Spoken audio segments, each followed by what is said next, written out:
Welcome. I'm Dr. Darlene Chambers, Senior Vice President for Programs and Services for the National Charter Schools Institute. Thanks for being with me. We are going to answer a question. How can schools develop a corrective action or school improvement plan to address issues cited in an authorizer intervention notice? We will answer this question today by sharing a charter school corrective action plan guide sheet. I'm excited about it. I hope you are too. With this guide sheet, it'll help direct you to understanding what corrective action plans are all about, the important elements, or use it as an audit tool for an already existing template that you use. We will give you a completed action plan template, a blank template and a completed template using a sample intervention notice, and lightly touch upon the alternative school improvement plan template and where you can find it if you choose a different type of plan. To help a school prepare a response, we provided the CAP, and you'll hear me lovingly calling the corrective action plan a CAP with your permission moving forward. We're going to have this CAP guide sheet. It'll give you sequential steps to develop a strategic work plan. All of us in the field of work have used work plans, and you're going to smile because when you walk through the CAP template, you're going to go, this feels like a work plan with goals and objectives and figuring out monitoring of the plan. I hope that it has that familiarity to you. We will use this plan to address cited issues, concerns, or deficiencies using either the Wisconsin Resource Center for Charter Schools Works customized CAP template or other resources. Just remember this when you're with me. It's about customizing our guidance and the sample tools to fit your context and your environment. All right, you ready? Let's roll up our sleeves and go over the sequential steps we recommend when developing your work plan, your CAP, to address issues, and more importantly to me, and I hope to you, preventing it from ever happening in the future. We have far too much teaching to do rather than putting all these plans together. So let's fix whatever issues might develop. All right, charter school CAP guide sheet. First, important that you clearly restate the cited problem or performance area. Just be concise, not too verbose. Get to the heart of the matter. What's needing to be fixed? State the intended outcome and root cause. Have you ever heard the old adage that some of us try to treat symptoms rather than the disease? I hope to teach you today, but let's get to the disease and get it taken care of. Create simple, measurable, strategic actions to address the root cause. Remember, the problem is cited by the authorizer, by the notice. You will have a performance area.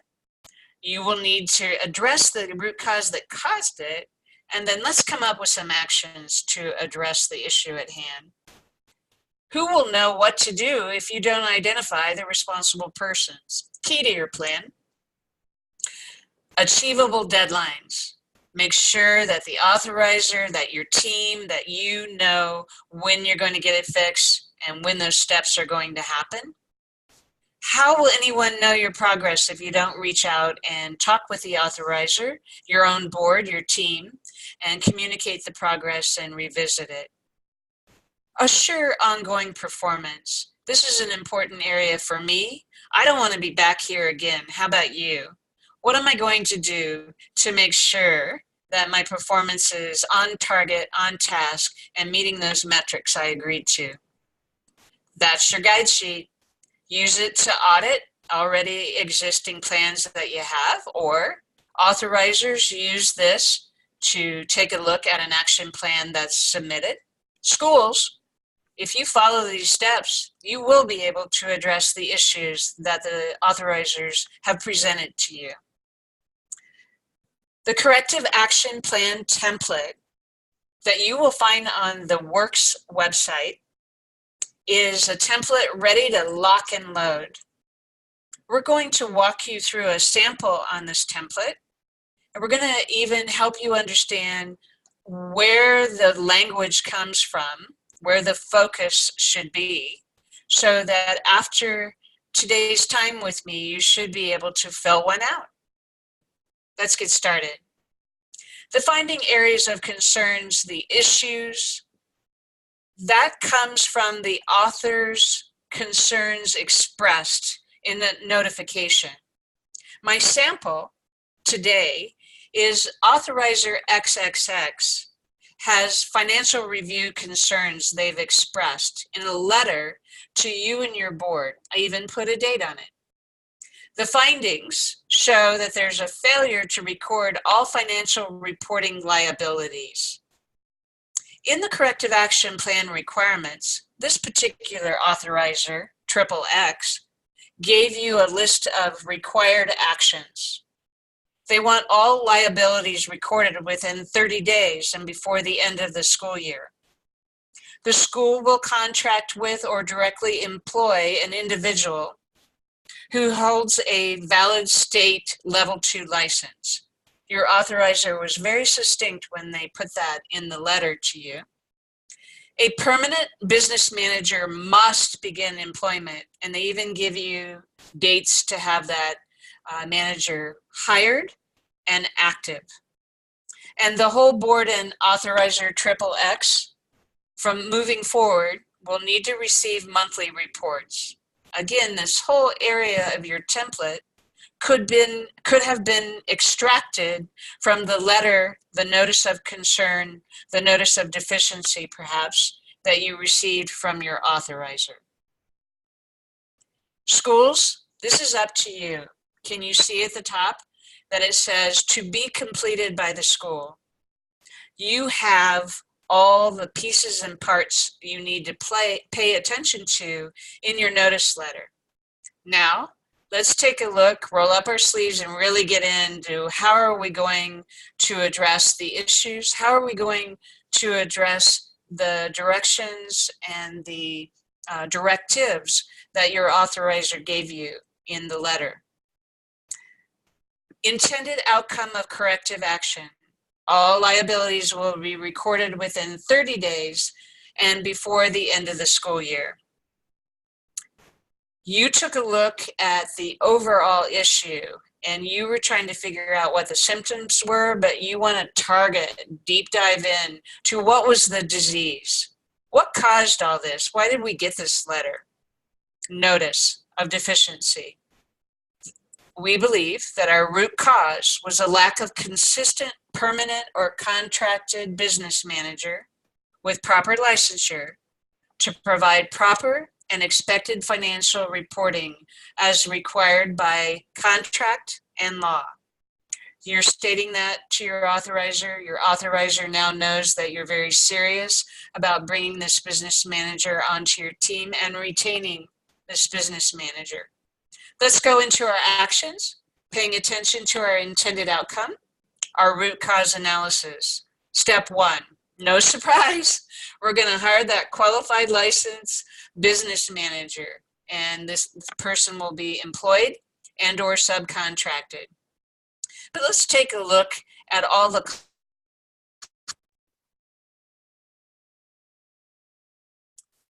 Nick, can you hear me? The strategic actions, let's delve into those. They will address the intended outcome of the corrective action. They will address the root cause analysis. So there's no surprise that your first action step is hiring that business manager. Take a look now at the columns across from your action step.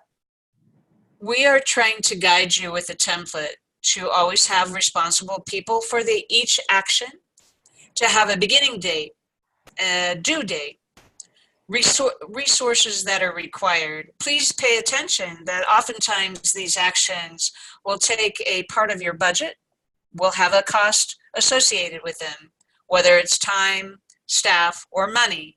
So load them in there so you'll know the financial impact of getting this action completed. How will the authorizer, how will your team know that this action is completed? For this particular one, your business manager will have an employment contract or might be a consultant on staff. And so you would have an MOU, a memorandum of understanding, or a service agreement. Do you remember Darlene said that the last column is important to her? I don't want any of us to be back here again. So that last column, please fill it out for every action. What internal monitoring procedure will you do to make sure that business manager is on your team in some fashion that goes well with your budget and your strategic staffing plan? In this case, the head administrator will develop the policy for implementing the hiring, contracting, resignation. What if there's turnover? Don't leave a gap there. You want to make sure that that business manager or the services provided by one are always included on your team and in your plan. Second of all, the school business manager will record all liabilities. Do you remember the time frame you put in your goal that you set out above? You said 30 days and before the end of the school year. Who's going to do that? Your newly hired business manager. You've got your start, you got your end date, you've got your resource, and then for sure, you're going to have evidence of completion. How are you going to monitor to make sure that the new business manager has done what's important to take care of this issue of concern? And then the last column, we're going to have internal monitoring from this time ad infinitum forever, so we don't get back to this place. We're going to have monthly reporting that will be reflected in board meeting minutes and posted online for transparency. The next step, school business manager will provide a monthly report on all liabilities and recording those liabilities. Again, the business manager will have a monthly report. Who's involved now? Well, I hope the head administrator and the board chair joins that business manager because they'll be reading that report. Start, end date, you got your resource, you've got your evidence of completion with the agenda and the monthly reports, and then you've got your internal monitoring procedures to assure that this great practice you're establishing continues. What's the last action plan? The head administrator will ensure adherence to internal financial controls by all staff, including the business manager. The head administrator and the board chair will own that, start and end date to get it started. And the head administrator and business manager will be your resource. Copies of the financial policies and procedures will be shared with your whole team or the team that is most appropriate. And then last but not least, at your last action, you're almost ready to raise your hand and let your authorizer know you've addressed the concern, is that your academy, your board chair and or board treasurer will review random financial reports in the future to ensure proper financial oversight and required reporting. You don't even need the authorizer now. You're on your A game, and you will make sure that you address any type of financial reporting in the future, and you will have quality financial performance. As you see in the bottom, the corrective action plan needs to be approved by your authorizer. I recommend always that your board vote on and approve it as well. You also need to have a rejected spot just in case the authorizer has a question and wants you to beef up or change or maybe alter dates and get a good signature and a date. Why am I so particular about all that? It's good to have it in writing. It's good to know that everybody's agreed on the path going forward to address the concern. It's time to ask and share. I hope you enjoyed and were clear about the template and how to fill out a corrective action plan. That our checklist, our guide sheet on intervention CAPS really clarified what it takes to address an intervention concern and use templates to make sure you have a path going forward. Let's end with the guiding question we started with. How can schools develop a corrective action school improvement plan or corrective action template to address cited issues in an intervention notice? Don't forget to customize. It's important that it have your look, your language, and that you as a school can take these action plans and hit the ground running. Good luck. Thanks so much.